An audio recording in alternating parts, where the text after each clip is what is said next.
Oh man, has it been a blast watching the Sixers this season. They are 4-0, are being led by a dynamic young backcourt, instilling a new culture in this franchise, and paving the way for the Sixers' future. They're playing winning basketball again, making multiple fourth quarter comebacks where the stars are shining, the role players are contributing, and everyone looks bought in. And the Sixers are looking to carry that momentum into Halloween night in their second matchup of the season against the Boston Celtics, a team that started out 0-3, yet they have been picking up steam, getting a win against the Cleveland Cavaliers in a dominant fashion. And if the Sixers are not careful in this game, this could be a classic trap game where the Sixers play a little bit more lax, underestimate their opponent, that's 2-3, and end up losing. And I don't want the Sixers' first loss of the season to be against the Boston Celtics of all teams. So welcome on into the 76ers preview show with NZ for 3. We're on the road to 1K subscribers. I appreciate all the support. Let's keep it going. Hit that like and subscribe button if you're new around here. In this preview, we're going to talk about the Sixers' new identity as an offensive juggernaut, and also address their defensive woes as of late and how that will apply to their matchup against the Celtics. We're going to go over the recent Joel Embiid debacle that has been going around Sixers discourse. There's been a lot of heated discussions about Embiid's impact on the team so far. We're going to go tie that into the Celtics game too. We're going to go over the rebounding disparity between the Sixers and Celtics that is sure to be a huge factor in deciding who will win this game. And the Celtics made a key change to their starting lineup that has massively improved their rebounding. And then we're just going to go over our usual keys to the game. So without further ado, let's go get into it. The Sixers have shown a lot of grit and an unwillingness to throw in the towel as seen through their fourth quarter comebacks, but we do need to take a little bit of a step back and understand why a team as offensively talented as the Sixers have been unable to secure a truly convincing win this season. All of these games, they have had to claw back in order to get back into the game. I mean, the one example I can think of that was kind of convincing was against the Magic, who, are considered a playoff team. At least they haven't been playing like it recently. Yet the Sixers, they were still only beating them by like single-digit points in the fourth, and the Magic were giving them a little bit of a run for their money before the Sixers were able to kick it into that third gear. We know the Sixers, they're able to perform in crunch time, and that's great. They have not been able to do that in prior years. Yet, in general, the defense has been a major issue, and in fact, it's one of the worst defenses in the NBA. The Sixers this season, they ranked 26th in defensive rating, 25th in opponent points per game, and get this, I knew this was kind of a problem with the team, yet I didn't, until I saw this stat, I did not realize the magnitude. The Sixers are allowing teams to score 21.5 opponent fast break points per game. That is 29th in the NBA. There's only one other team that lets the opponent get more points in transition than the Sixers. I mean, we've been talking a lot about how the Sixers are embracing a faster style of play. And it seems that we're only seeing that translate on the offensive side of the court. It's an improvement for sure. I mean, the Wizards put 26 fast break points on the Sixers' head, and I keep going back to that Wizards game because it really did expose just how bad the Sixers' defense is when it comes to not communicating on screens and when to switch, not communicating on closing out on threes, not just refusing to close out on threes in general, and overhelping and ball watching constantly, not watching players who are cutting to the basket and getting cooked in pick and roll. The Sixers, they still have not yet to adapt their new pace of play to the defensive end of the court, and the flaws that have been exposed with them on the defensive end, it's a completely different world when it comes to their offensive output. I mean, the Sixers, this is the best offensive team the Sixers have had in years, probably since maybe the James Harden 2023 team with James Harden when Embiid won MVP, I suppose. Yet the Sixers are number 3 in offensive rating. They are number 2 in points scored per game. When it comes to three-point shooting, this is probably the best three-point shooting team Embiid has ever played with. They are 14th in the league in three-point attempts and number 1 in three-point percentage. So the Sixers are finally a team that can really utilize the 3-point shot as a real weapon. I mean, when you got Maxey shooting the way he is, VJ Edgecombe, Quentin Grimes, Kelly Oubre, pre-car crash Kelly Oubre, remember him? He was lighting teams up from beyond the arc, like catch and shoot threes as well. Grimes has been fantastic. I mean, Embiid has a lot of weapons around him, and having more spacing next to Tyrese Maxey is great as well because he can get less defenders drawn to him, and he's great at kicking the ball out to those shooters. The Sixers are becoming already are one of the best shooting teams in the league. And they themselves, they score a lot of fast break points per game. They are 11th in the league in fast break points per game. So it's just even more evidence that they, on the offensive side of the floor, they seem to be figuring things out. I mean, we'll get to Embiid soon and about his impact, but just a spoiler alert, if there's one thing Embiid has done well this season, it has been improving on the offensive end, given what he has had to go through with his surgeries and all of that. Second chance points as well. The Sixers, again, this has been another improvement for them on the offensive side, at least, with 19 second chance points a game. That's 5th in the league, and continuing to be able to get on the line, 3rd in free throw attempts. We know how Embiid likes to get to the line, yet Maxey as well, man, he is so good at drawing fouls now. I'm going to see how many free throw attempts Tyrese Maxey takes per game. I mean, I already reacted to this in my post-game video. I just wanted to check it out again. Because earlier in Maxey's career, the refs were giving him no whistles whatsoever. It was ridiculous. Yeah, 11 and a half free throw attempts by Tyrese Maxey. That is beautiful. And then they got the 6th best offensive rebounding percentage at 34%. So offensively, the Sixers, they really don't have any flaws. They have a blossoming star in VJ Edgecombe, who has blown out all expectations when it comes to being able to be a great three-point shooter. He was torching the Celtics, whether it's hitting catch and shoot threes or hunting mismatches on Tillman or blowing past Pritchard to slam it home with authority, even just going to the rack and kicking it out to an open shooter when the defense collapses. VJ needs to look to be an aggressive scorer if the Sixers are going to come out victorious. He was so crucial in the first win against the Celtics, and the Celtics, they're going to be coming out swinging in this game. They want revenge, and they have been playing a lot better recently. Their record does not represent how good they've been playing as of late. They are 2-3, but they have been playing playoff teams like the Knicks and the Pistons as well. Pretty hard schedule. They got to win against the Pelicans, and then they recently beat the Cleveland Cavaliers, blowing them out 125-105. They hit 21 threes, shot 57 of them. Just without Jason Tatum, with Jason Tatum, the Celtics ethos, it is making sure that they're hitting as many threes as possible, going on crazy runs. I mean, I remember when they went on like a 25-6 run or so to end the second quarter into the third quarter. The Celtics, they are going to have spurts where they look to be in complete control, and the Sixers cannot allow that.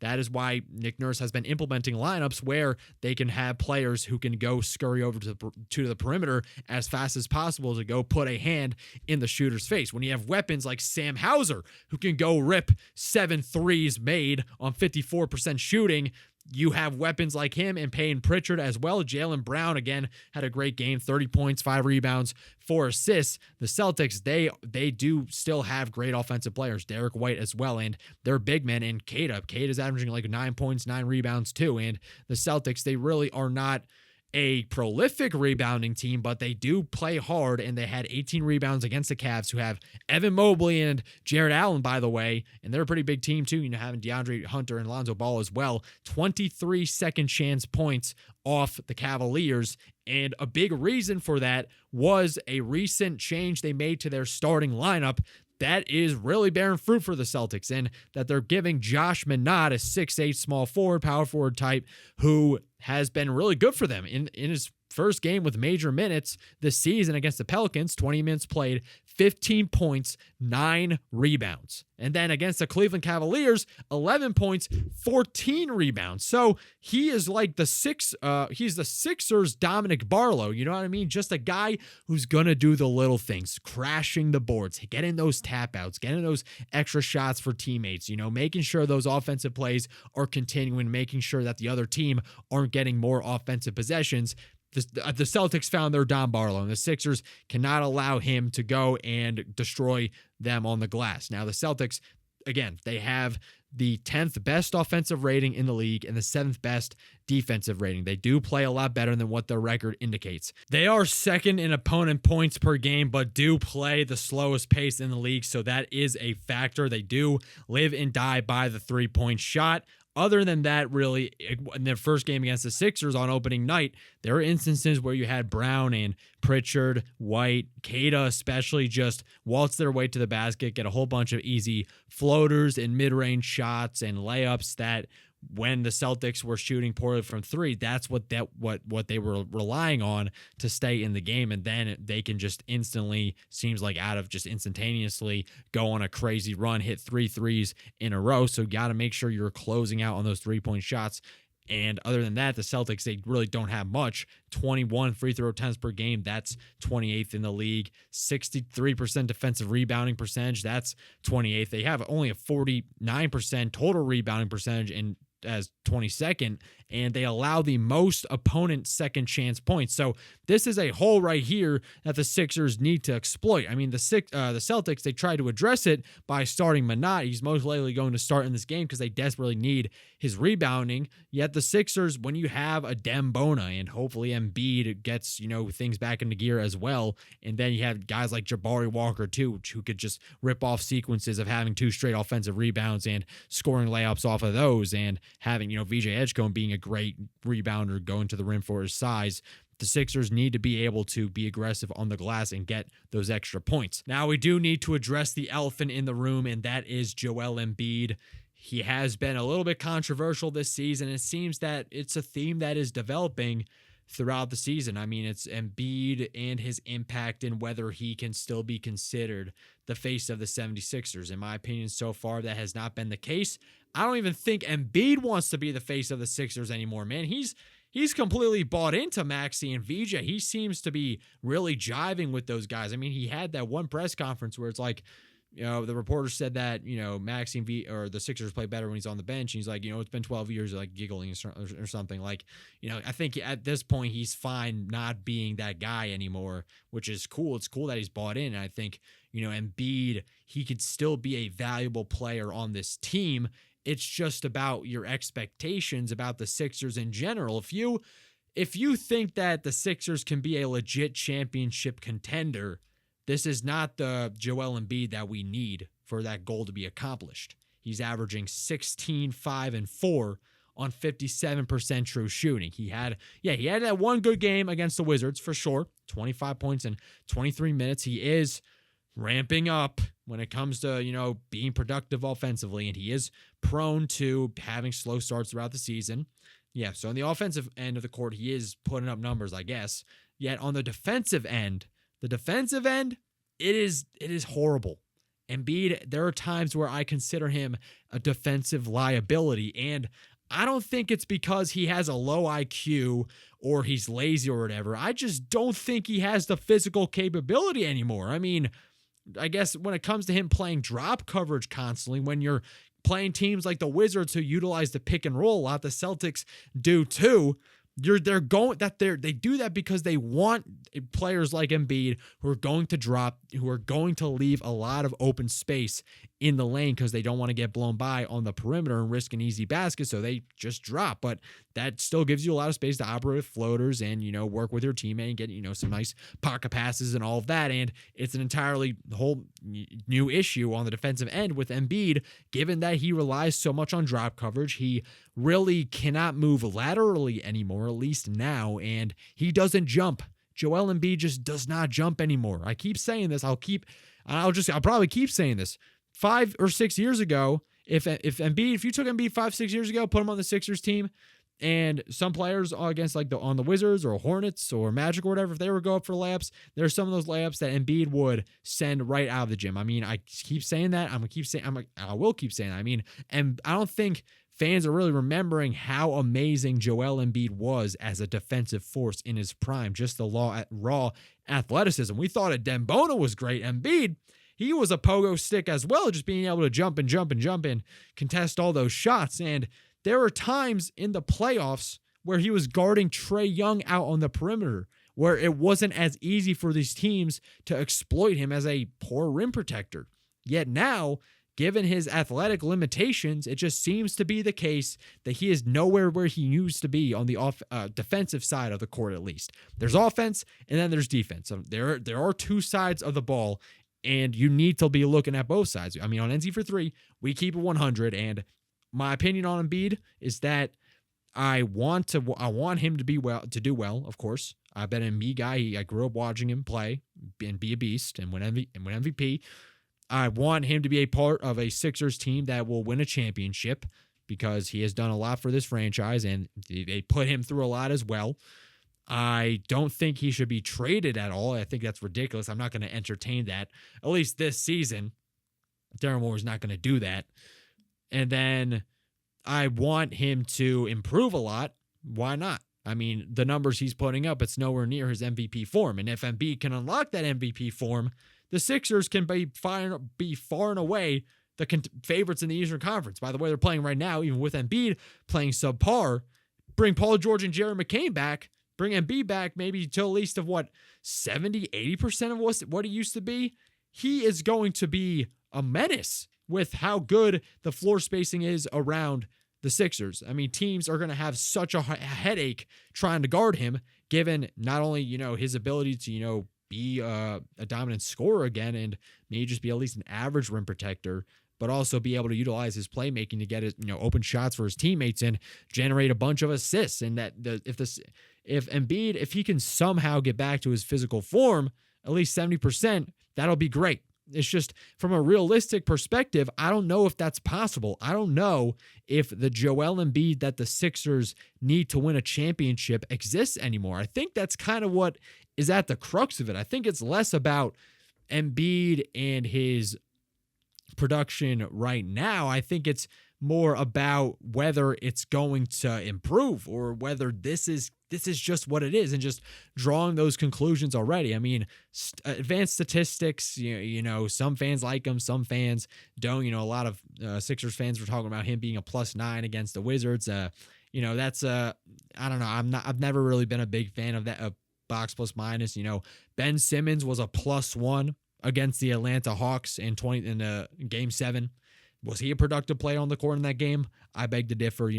I think the eye test and advanced stats, they need to work together to really give the clearest picture on what's going on in the game. If you take a look at Embiid's on-off differential this season, it's a -9.3. And basically what that is saying is that on a per 100 possession basis, when Embiid is on the court, the Sixers are producing less points. They're producing they're 9 points worse than usual. And that's either because they're scoring less or allowing more points to be scored on them.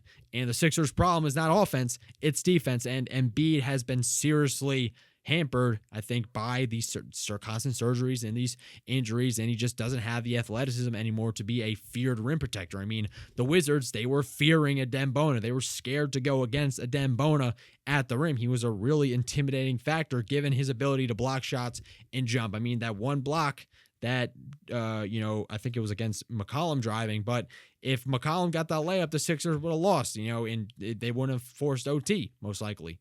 And Dembona, he was able to get that block and had another crazy block in overtime as well. And the Sixers, they were able to capitalize and execute off Dembona's defense.